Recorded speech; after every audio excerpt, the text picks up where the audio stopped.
Hello again, and welcome to Wine 101 on the Road. I'm your host, Scott Sullivan, and today we have a little bit of a deviation from the normal wine road. We are here with Dana Murdoch and Scott Holderness. They are the owners of Prescott's very own Butte Distillery, and they've been around about how long now? We opened to the public in May, but we've been working on this project for several years. Well, this project is booming right now. People in town are talking about it, and some of you as viewers may be wondering, why is a wine show coming to a distillery? Well, any of you that have had a glass of brandy, a nice snifter of cognac or Armagnac, you're drinking a distilled spirit. Wine and distilling go way back. In fact, wine was a very integral part in that whole evolution. In the old days, they used to distill wine, number one, to help it with spoilage, but also when you distill something, you remove a lot of the compounds, mostly water, so the volume is reduced, and transporting the product becomes easier because it's more concentrated. In addition to that, back in the old days, they used to tariff and tax based on volume. So you have a smaller package because it's concentrated alcohol. The idea was when you get to your destination, we're going to go ahead and reconstitute it or dilute it, and it'll get there. What happened along that way is they found that as they put it in these barrels for transport, the stuff they put in wasn't near as good as the stuff they took out a year later or whatever, and they started to realize this is a really neat product and this has got some versatility. It helped in the dark ages with bacterial problems because spoilage was always an issue. Even wine would go bad eventually. Where the higher alcohols would really start to be a beverage you could drink and you could save, and you really could see the value in it. Grapes were the main ingredient originally in many areas near the Mediterranean, but as it spread out further north, grapes weren't readily available. So they went to grains. We have different products that are used today, and the liquor that you know, or the hard liquor that you're familiar with, is most likely not made from grapes. But we're going to take you through. We're going to have them tell us a little bit about themselves and talk about the distillation process, and hopefully you enjoy the trip. So I'd like to talk to Dana and Scott. Let's start with you, Scott. How did you come to be into the distillation industry or business? Well, I made beer for 20 years as a home brewer, so I had a head start on stuff like that. I was a physician in Alaska, and so I had a lot of chemistry background, so that helped a lot with that. Sure. And Dana and I used to do ceramics at the college together, and she said to me one day, she says, you ever think about starting a distillery? And first thing I asked her was, is it legal? And then it just sort of exploded from there. We started doing research and checking things out, started going to seminars and workshops and reading tons of books. That's good. And you, Dana? Well, I was the one that probably asked Scott the question about the distillery because I'd been doing reading about the small distilleries, especially in the West, that were starting to spring up everywhere except Arizona. Sure. And so it looked like there was room for this to happen, and we found out there was a new law in the works to allow the craft distilling industry to come into Arizona. And the more research we did and the more we learned, the more interesting it became. And it was an art form and something we could really sink our teeth into or our palate into. And we've really had fun, learning this whole process because none of us had done this before, distilling. But you actually come from a wine area, or a region that's known for wine. Tell us a little bit about when you used to live in California and coming here. Before I moved to Prescott, I lived in California in the Santa Barbara, Ventura area, and I watched the Santa Ynez Valley and the Santa Rita Hills area change in over a 10-year period from mostly horses and cattle and ranchettes to wine everywhere, and watch the development of that industry there and how it happened so fast. And I see the same thing starting to happen over in the Verde Valley. Sure. With the money coming in and people being really interested in developing a wine culture there. So you know, I could see things changing, and I was kind of persuasive, I think, when I convinced my friends to come along on this. Well, good. Well, we're going to talk a little bit about the process. For those of you who don't know, there's a lot of different products that can be made through the distillation process. Typically related to wine, you can take a still wine and you can distill it and, like we were talking about, age it and make a brandy. Also, you can take the pomace, or the result of the press, the skin, seeds, and so forth, and you can actually distill those into what's commonly known in Italy as grappa.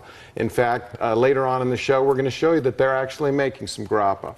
But before we get there, I want to start way back to where the grain comes from, the fermented beverage that is distilled that makes your final spirit. So what do you use, and what's the process of distilling? Well, you're right, the grain comes in. So this is our grain room over here. Grain room comes in here, and we auger it up through the auger up into here, and it goes into our mash tun. And this mash tun gets filled with water at about 153 degrees, and there's a big rake in there that turns it around. At that temperature, the enzymes start to work on the starches, breaking the starches down into sugars, which is what we want for our fermentation process. It takes about an hour to an hour and a half for this process to take place. Once that's done, we start to rinse it. What we're doing is rinsing the sugars off the grains. So it goes down slowly. It takes about 2 hours to rinse the whole thing, and we collect it in a 55-gallon barrel over here. After we're done rinsing, all the grain stays in the mash tun, and a farmer comes and picks that up and feeds it to his cows and his pigs and his goats, because it's still got a lot of protein. We don't take any of the protein in there, so it's still usable as a feed source for cattle. So you're basically taking starch of the grain, converting it into a sugar, Yep. and putting it into a liquid form that you can distill. Yes. Right. And we also use this mash tun for our rum, which is made from panela. It's a raw sugar that we get from South America. A lot of places use molasses, which is what's the byproduct from making table sugar. We use panela, so we don't have any products inside of it that are not, natural. And it gives us, we believe, a lot better flavor. And I think our rum is basically the same style as Puerto Rican, Cuban, most Caribbean rums, because we use the same product to make them. Excellent. And one thing that is different from our rums is we use our barrels for bourbon first, and then we use it for a single malt, then we use it for rye, and then we use it for rum. So our rum benefits from the flavored barrel, and so it has an additional little complex flavor to it. Good. So now we've done all this, and we've got 55 gallons of liquid. Well, we got more than that. When it's sitting there, 55 at a time, there'll be about 200, Okay. 160 to 200. But as it's slowly draining into that tank, we pump it over, and we pump it through this plate chiller. Outside we have a glycol chiller that chills the water down to 36 degrees, and it runs through all the white PVC piping you see. And so it runs through here. We pump the 153 degree water into here, and it chills it down. We shoot for between 85 and 95 degrees. Different yeasts ferment best at different temperatures, and you want to try and maintain that temperature, because if you don't maintain that temperature just right, you'll get off flavors in your alcohol. So whatever we're running in there, we try and keep it within that close range of what the yeast manufacturers recommend. So you'll take a yeast, and that will make and be a large part of the style that of the alcohol that you're going to Yes. end up with. But less so than in beer. In brewing, the yeast, especially with the brews they're doing these days, contributes a lot to the flavor of the product. In distilling, the yeast contributes less than the grain and the oak that you age it in. Okay, so when we're talking about wine, we're going to be fermenting just like this. We're going to take this liquid, add yeast. We're going to actually have the fermented product or wine. And we can normally go with average yeast up to around 15%. What's the percentage of the wort? Is it called wort? Wort. What's the percentage of alcohol that you end up with roughly? It's same as like if you're doing beer. We get a little bit higher because we try to convert all of our sugars to fermentable sugars. They want to leave a little bit in there for flavor. So we get, you know, between 5 and 8% in ours. The rum, because it's a sugar basically, that's, you know, we can go a little higher. We get up to about 12%. We can go higher than that, like with wine, but it changes the flavors if you get too high. Okay. So after we've done this, now we've got a fermented alcoholic beverage basically, but it's not distilled. Yeah, it's basically beer, unless it's the rum. Right. It spends 10 to 12 days sometimes in the fermenters, which are temperature controlled. They're jacketed. We can chill them down, and we can raise the temperature if we need to. So that's basically beer at that point. Okay. Then it goes from there. It gets pumped over to our stripping stills, which these are our 2 stripping stills. And the tops are off. We're cleaning the tops, but they basically, oh, that one's off too. So. Yeah. They have a top similar to the vodka still, only instead of looking like a clarinet, they only have a couple of windows on them. Right. Usually 2 windows. Usually 2. So what this does is this is stripping a lot of the water, some of the yeast that didn't settle to the bottom, and some of the proteins that have made it over here. It's stripping all that off, giving us a nice clear liquid. There's still a lot of impurities in here. Now, is that stripping by evaporation? Or? No, it's a regular still. We're heating it up and distilling it off. And boiling the alcohol off, which boils at a lower temperature than water. It boils at around 170 Fahrenheit. Okay, so now we're at the stripping process, and they're going to explain a little bit more about what exactly happens when you strip the wort. Well, it's the first distillation after it comes over, and it's just concentrating the alcohol, you know, and getting rid of a lot of the initial impurities and getting it ready for a second distillation, or with vodka, 100 more distillations. So I'll let Scott explain to you the technical aspects of the stripping. So what we're doing is we have 3 electrical elements in here, just like your hot water heater. And so we're heating this up, and the vapors that come off are pretty much alcohol. There's some water in there at this point, but we're getting rid of a lot of the water in there to make it easier to work with. So this takes about a day to do this process. We end up with about 35% alcohol by volume in this process, and now it's a nice crystal clear product. We don't have any more sediment in it, and so we can move to the next process that we're going to do. If we're going to do whiskeys, then we go to this still. It'll usually have 2 plates like this in it, because we don't want to clean the whiskeys up as good, because we want that flavor profile left in there. If we clean it up too much, like in this still here, then we get vodka. So when this comes over the top, this goes through hundreds of distillations. We put it in what's called equilibrium for an hour, and that goes round and round in there. And the chemicals that we want to get rid of, like the acetone and methanol, they boil off at a lot lower temperature. So they have a tendency to stack up way up at the top. Up at the top, there's a cylinder up there that is called a deflamator. The cold water, the 36-degree water, goes through that, keeps the vapors from coming over the top, condenses them, turns them back into liquids, and they fall back down. We do that for an hour to get all the methanols and acetones and the impurities stacked at the top. Then when we turn off the deflamator, the cold water to it, all those impurities come over, and out of 90 gallons we get about 1.5 gallons of methanol and acetone. And you can really smell it. I mean, sure, and those are poisonous, right? Yes. And toxic. And so is that what they're referring to when they talk about the head? Not yet. Enough? Not yet. Not yet. Those are 4 shots. 4 shots. Yeah. And then the next process is what you're talking about, is the heads. The heads will start to come over. And the heads still have some aldehydes and esters in them, and so like with the vodka, we don't want any of that. So we collect that too. We can run it back through another time and get a little bit more ethanol out of it, but what we want is the hearts. And so when we start getting to the point where we got rid of all those flavors, and it's all done by tasting, one of the toughest jobs of this Well, it is job. when it's alcohol. 180%. Right.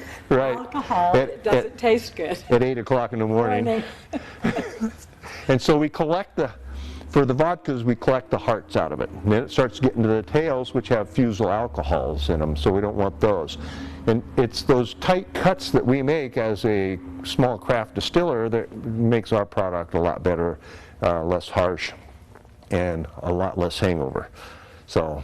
Sure. Yeah, I've heard all about that the mid-range, the volatiles that you want, that bring the, the aromatics and also the tastes, are somewhere in the middle. And so it's a game of trying to determine which ones. So at this point, it's drinkable. So we collect the hearts, it's drinkable, and you could dilute it down to 80 proof and have vodka. We take it another step further. We take it back over through our plate chiller, and we run it round and round in there till it gets down to 36 degrees. Below 42 degrees, there's still some particles that are left in suspension with the alcohol that won't come out with a filter. So when it gets below 42 degrees, all those particles start to come out and they clump together. And then we run it through a $10,000 charcoal filter that cleans all that stuff out of it. Okay. So it makes it a lot. much the same as in a wine process. If you have too much tartaric acid or whatever, there are certain compounds that do fall out if you chill them. And then you just basically screen that off and move forward. What's the alcohol percentage at this point? After this? When it comes over the top, it's 95%. By law, vodka has to be distilled to 95% ethanol. So it's 190 proof. Yep. Yeah. Wow. So that, and by The doing breakfast that, of champions. by doing that, you get rid of all the impurities in it. Okay.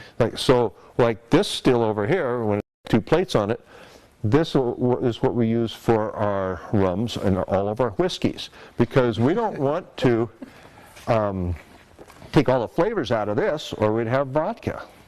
So, and we do our heads and our tails and our hearts cut with this, but we don't make them as tight because we want to have a little bit of the flavors in there, so they'll be like whiskeys. If you take and make them too tight, then you get a flavorless whiskey. If you make them too large, then you get a whiskey that's really sharp and harsh. Bitter. Okay, so now we've got a near pure alcohol product. However, it's not ready to be bottled and consumed. What goes on next? Then from there it comes back over, and if we're gonna do vodkas out of it, just straight vodkas, then we weigh it and we proof it down to 80 proof. So we add filtered water to it to get it down to that 80 proof. If we're going to use it for any of our flavored vodkas, which there's a distinct difference between flavored vodkas and ours are infused vodkas. Okay. And so what we do with our vodka, we take it and we run it back through this small still here. This is called a gin basket or a Carter basket, this unit on top here. So this gets redistilled again, whereas most vodkas that you get are flavored vodkas. They just take artificial flavoring and put it in the bottle and it tastes like cough syrup. Sure. So we redistill this. We put the herbs and spices in here, like with our Meyer lemon. We cut the Meyer lemon up and it goes in a basket in here. So the vapors come up over the top. They go through here and through the Meyer lemons, in this case, and they pick up just the flavors of the Meyer lemon. They don't pick up all the heavy oils, but the heavy oils can't stay in suspension. They drop down to the bottom, and we usually get about 2 cups of this nasty brown stuff out of those. But then the vapors come over, and then it goes through a condenser, and you have a nice, clean, crisp flavor instead of a chemical taste. Sure. And all the gins are made this way because gin is nothing more than vodka that's been infused with herbs and spices. Right, and we make the bundles of the herbs and spices. We wrap it in cheesecloth, and we weigh it out in grams and wrap it in cheesecloth, and we stuff it into that basket, and we have a nice big bundle of herbs. And that's what makes our 2 gins. Each gin has its own mixture of herbs and spices. That's fantastic. So now we've talked about the vodka and the gin. I'm going to have you move up in front a little Okay. bit. We've talked about the vodka and the gin, and now I'm interested in Oh, careful. tripping. Yeah. Yeah. Yeah. So what do you do now if you're going to make, say, a whiskey? Okay, the whiskey goes through like this, and once it's through with that, it usually comes out at about 155, 165 proof. Okay. We have to proof it down to barrel strength. Barrel strength's 120 to 140 proof. We shoot for about 135 proof. Then it goes into the barrel. We, as a craft distiller, and a lot of craft distillers starting out, use 5-gallon barrels, 10-gallon barrels, because in 3 months aging in that barrel, we can get 3 years of aging if we used it in a 53-gallon barrel. So instead of having to wait for 3 years to have a product out, we can have a product out in 3 months. We also use sometimes old port staves that we get from Northern California, port wineries, and we cut them and we char them ourselves, and we put them in these small barrels with the whiskeys to add a little flavor and to increase that aging process. It's like what the Scots do for their scotch. We make a scotch, but we can't call it scotch. It's just like bourbon has to be from the United States, scotch has to be from Scotland. In Scotland, what they do is they buy used bourbon barrels from the United States, and then they put their scotch in there. When they're done with it, then they put it in a sherry or a port barrel for flavoring. So that's why we do that too. Our barrels are used first for our bourbon, which by law it has to be in a new charred oak American barrel, oak. American oak barrel, and it's white oak. And then we put in the single malt, just like the Scotch do. And we're in the central highlands of Arizona, so Dana writes a story in the back of all of our bottles, and she refers to this, and it's called Central Highlands Single Malt. So as I was saying earlier, we know distilled spirits have become something that you don't always associate with wine, but we have a case right here at Thumb Butte where we are making some product and we're actually aging it in wine barrels. What can you tell us about this? I believe you said it was grappa. Yep. Caduceus Winery brings the product over to us. The pumice. This time they brought us 660 gallons. We run it through our still the same way as we explained the process, and we make our cuts just like we make a whiskey cut on this, and we end up with a grappa. It's about 155 proof right now. Ooh. And they take this back, at least right now what they're doing, they're not using it in bottle and grappa. Next year they're going to do that.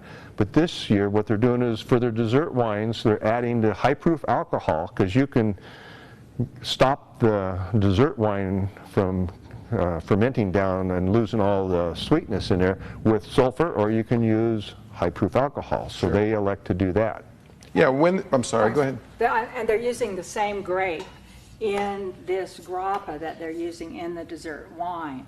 So that way they can maintain the integrity of their meritage. Or whatever. So when a wine is fermenting, there's still some sugar left. The yeast is hungry and they don't want the yeast to eat all that sugar. So they'll add alcohol, and that alcohol will keep the yeast from being able to continue eating the sugar. It kills off the yeast, and that's what we get a fortified wine, like a port or many dessert wines. Right. Right. So this will go back to Caduceus. Tomorrow morning. Tomorrow morning. Well, that's interesting. See, I told you wine was tied to distilling. So here we are at the counter in the tasting section of Thumb Butte Distilling. And yes, you can come and taste whiskeys. Obviously, the laws are going to be a little different because of the alcohol involved and so forth. But real quick, we'd like you to see the myriad of products that these people are putting out. So take it away, Dana and Scott. Okay.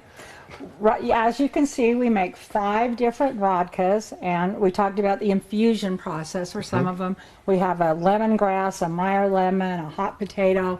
You know, we have 2 gins, One is a traditional English dry gin. The other one is what we call Western Sage, which is a Western blend of herbs that gives a more aromatic experience, more floral, much different than a traditional dry gin. And then we have our single malt. We have two different rye labels. One that we're doing for the Palace, which has their history on the back. The other one is our own rye label, which has the story of Junior Bonner on the back. And we have our Escalante rum and our Bloody Basin bourbon. We like to tie things geographically to our part of the country, and we really want to root ourselves here. That's fabulous. I'm looking at some small bottles. What can you tell us about these? These are bitters? Those are bitters. We do 8 different styles of bitters. Bitters were predominantly used in the 1800s, some as medicines that they used. I think they were just after the alcohol, because they're between 35 and 45% alcohol. So, you know, up to 90 proof, some of them are. But they're real bitter, so they're not really used as a beverage. And we had somebody the other day that was saying having a drink without bitters is like having a steak without salt and pepper. So they really changed the complex flavor of that bitters drink. are coming back in a very big way in mixology at bars and such. Just a little bit, you know, or a muddled herb or something like that really lends itself to some of the modern and contemporary cocktails. And you can get a cocktail here. Yes. Yeah, tell us about that. So how do you get here? How do you do if you wanted to stop by and say hello? You can stop by, you can do a tasting of all our products, which is usually like a 1/4 ounce of each product, or you can taste 2 or 3 things and we'll make you a cocktail. We'll muddle it, we'll shake it, we'll sieve it, we'll do whatever you want to it. And one of the reasons we did start making bitters was because in the new legislation, we cannot serve what we don't make. So if we wanted to have the interest of bitters in our cocktails, we had to make them. So Scott took that on and really has made some wonderful bitters. That's fantastic. All that chemistry paid off. Finally. Yeah. Well, I'd like to thank you all for watching this, and we hope we did tie in the wine world into the distillation world, and we really thought this is neat. Prescott is a great town, opening a lot of doors and opening their eyes to all the possibilities. So we really thank Thumb Butte for coming here, for starting this distillery, and we wish you much, much success. I'd like to thank all the crew here at Access 13, and definitely would like to invite you to come back on the wine road. We'll see you down the road.